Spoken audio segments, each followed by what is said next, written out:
বিশ্বনবী আপনাদেরকে 4টা কাজের কথা বলেছেন, খুব বেশি না, 4টা করলে 8 জান্নাতের দরজা সব খোলা। কোনটা দিয়ে যাবে? যেটা দিয়ে মনে চায়। 1 নাম্বার 5 ওয়াক্ত নামাজ।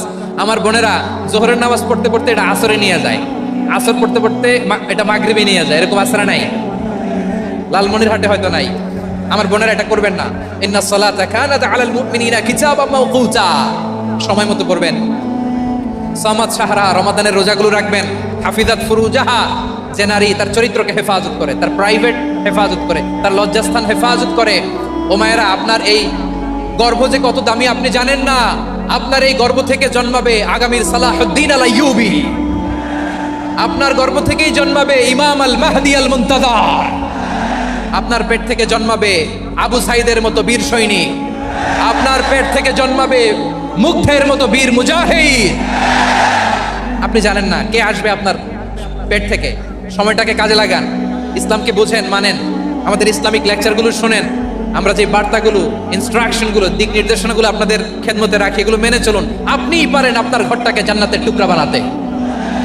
একটা family, it's a very big institution and you are the MD, the managing director of this institution. চিল্লায় বলেন ঠিক কিনা? চাইলেই পারেন ঘরটারে জান্নাতের টুকরা বানাতে। 5 ওয়াক্ত সালাত, রমাদানের রোজা, নিজের চরিত্রের হেফাজত, ও আতাআত বালাহা, স্বামীর আনুগত্য। এটাতে অনেকে ভুল করে থাকে। হায় রে আমার বোনেরা, স্বামীর আনুগত্যকে এটা নিজের অপমান মনে করবেন না। আপনার স্বামী আপনার সবচেয়ে বড় গার্ডিয়ান, তিনি আপনার সবচেয়ে ভালো চায়। নারী কখনো গার্ডিয়ানশিপের বাইরে থাকতে পারে না। হয় আপনি বাবার গার্ডিয়ানশিপের ভেতরে, বাপ না থাকলে ভাই আপনার গার্ডিয়ান, ভাই না থাকলে চাচা গার্ডিয়ান, বিয়ের পরে আপনার স্বামী আপনার গার্ডিয়ান। শরিয়া সম্মত স্বামীর আদেশগুলো আপনি মেনে চলবেন, কিন্তু শরিয়া বিরুদ্ধ কোনো আদেশ মানতে আপনি বাধ্য নয়। আওয়াজ করে বলুন সবাই ঠিক কিনা? এই 4টা কাজ যদি কোনো নারী করে, বিশ্বনবী বলেন জান্নাতের 8টা দরজা খোলা। তোমার যেটা দিয়ে মনে চায় সেটা দিয়ে জান্নাতে তুমি এন্ট্রি নিতে পারবা। প্রিয় ভাইরা, এবার সর্বশেষ আওয়াজ করে বলেন, ইসলাম কি ন্যারো মাইন্ডেড নাকি ব্রড মাইন্ডেড? সবাই বলেন ন্যারো মাইন্ডেড না ব্রড মাইন্ডেড? এজন্য অমুসলিম হইলেই তারা আমাদের শত্রু নয়। শত্রু কারা? এই লালমনিরহাটের ভাইরা শোনেন, শত্রু কারা? যে সমস্ত অমুসলিম আমাদেরকে নিশ্চিহ্ন করে দিতে চায়, যে সমস্ত অমুসলিম আমাদের ভূখণ্ড থেকে আমাদেরকে তাড়িয়ে দিতে চায়, যে সমস্ত অমুসলিম আমার ধর্ম নিয়ে তুচ্ছতাচ্ছিল্য করে, চিল্লায় বলেন ঠিক কিনা? তারা আমাদের শত্রু। সাধারণ অমুসলিমরা আমার শত্রু নয়। এই যে হিন্দুরা থাকে, এরা আমার ভাই, বৌদ্ধরা আমার ভাই, খ্রিস্টানরা আমার ভাই, ইহুদিরা আমার ভাই। তারা দিনই ভাই নয়, তারা মায়ের পেটের ভাই নয়, তারা মানবিক দিক থেকে ভাই। ও মানুষ, আমিও মানুষ। ইসলাম মানুষকে সম্মান করে, চিল্লায় বলো ঠিক কিনা?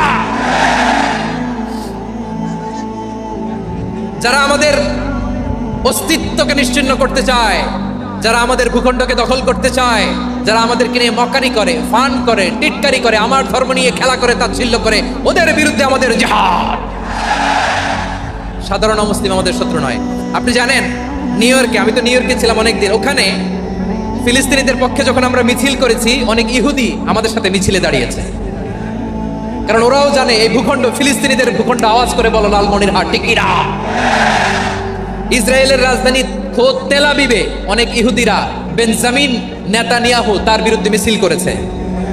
তো তারা কি আমাদের শত্রু? না। অনেক খ্রিস্টান আমাদের সাথে, আমাদের স্বার্থ রক্ষায় আমাদের পাশে দাঁড়িয়েছে। খেয়াল রাখবেন, হিন্দু আর হিন্দুত্ববাদ এক নয়, ইহুদি ধর্ম আর জায়নিজম এক নয়। জায়নিজমের বিরুদ্ধে আমাদের সংগ্রাম, আমাদের জিহাদ, চিল্লায় বলেন ঠিক কিনা?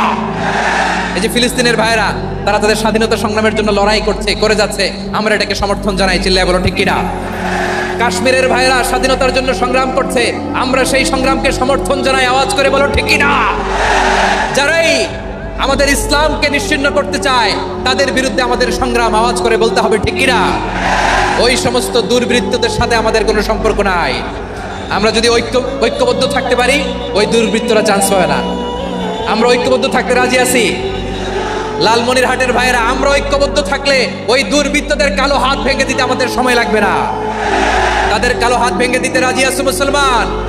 কারা কারা রাজি? দু হাত তুলে দেখাও।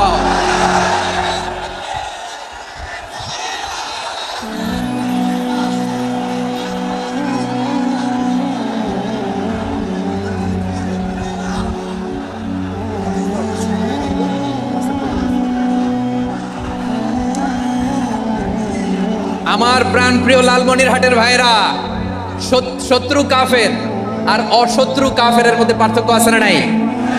আবু তালেব মুশরিক, আবু জাহেল মুশরিক, কিন্তু দুই মুশরিকে পার্থক্য আছে না নাই? আবু তালেব নবীর চাচা মুশরিক, মারা গিয়েছে মুশরিক অবস্থায়, কিন্তু আজীবন আমার নবীকে আগলে রেখেছে, আমার নবীকে সাপোর্ট করেছে, ভালোবেসেছে। আবু জাহেল মুশরিক, মারা গিয়েছে মুশরিক হিসেবে, আজীবন আমার নবীর বিরুদ্ধাচারণ করেছে। আবু জাহেলের শক্তি, সামর্থ্য, স্ট্র্যাটেজি, প্ল্যান সব আমার নবীর বিরুদ্ধে ছিল। আবু জাহেলের কারণে একটা দিন শান্তিতে আমার নবী মক্কায় ঘুমাতে পারে নাই। চিল্লায় বলেন ঠিক কিনা? এজন্য রাব্বুল আলামিন বলেন, লা ইয়ানহাকুমুল্লাহু আনিল্লাযীনা লাম ইউকাতিলুকুম ফিদ-দীনি ওয়া লাম ইখরিজুকুম মিন দিয়ারিকুম আন তাবাররুহুম ওয়া তুকসিতু ইলাইহিম ইন্নাল্লাহা ইউহিব্বুল মুকসিতিন।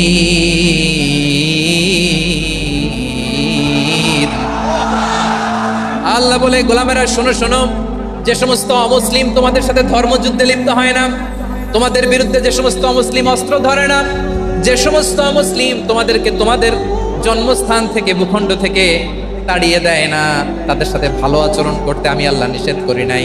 তাদের সাথে সদাচরণে কোনো নিষেধাজ্ঞা নাই, বরং তাদের সাথে সদাচরণ করো, এটাই আমি আল্লাহ চাই। তাহলে আমার যে অমুসলিমরা আমাদের সাথে শত্রুতা করে না, তুচ্ছতাচ্ছিল্য করে না, আমাদের ভূমি থেকে আমাদেরকে উচ্ছেদ করতে চায় না, আমাদের বিরুদ্ধে অস্ত্র ধরে না, ওই অমুসলিম ভাইদের সাথে আমাদের কোনো দ্বন্দ্ব আছে? কোনো বিরোধ আছে? বরং আছে ভালোবাসা। বরং আছে কি? এই ভালোবাসা দিয়ে আমরা বিশ্ব জয় করবো। রাজি আছো মুসলমান? আমাদের পুঁজি ভালোবাসা। আমাদের পুঁজি কি? এবার আওয়াজ করে বলেন, আমার এই পুরো আলোচনা থেকে the religious coexistence, peaceful coexistence, শান্তিপূর্ণ সহাবস্থান, কমিউনাল হারমোনি, এই সাম্প্রদায়িক সম্প্রীতি, এই আলোচনা থেকে কি বুঝলেন? ইসলাম কি ন্যারো মাইন্ডেড না ব্রড মাইন্ডেড? এই ব্রড মাইন্ডেড হৃদয় নিয়ে, ভালোবাসা দিয়ে আমরা বিশ্ব জয় করতে চাই। রাজি আছেন? আল্লাহ কবুল করুক। আমরা সবাই পড়ি আমিন। আমরা এখানে লালমনিরহাটের সোহরাওয়ার্দী ময়দানে আজকে যেমন একত্রিত হতে পারলাম, আল্লাহর জান্নাতেও যেন একত্রিত হতে পারে। আল্লাহ তুমি তৌফিক দান করো। আল্লাহ আমার এই কলিজার টুকরা যুবক ভাইদেরকে তুমি ওমরে ফারুকের মতো কবুল করো। জেলা স্টেডিয়ামে অবস্থানরত আমার মা বোনদেরকে তুমি ফাতেমার মতো, খাদিজার মতো কবুল করো। আমাদের কলিজার টুকরা সন্তানদেরকে তুমি সালাউদ্দিন আল আইয়ুবীর মতো কবুল করো।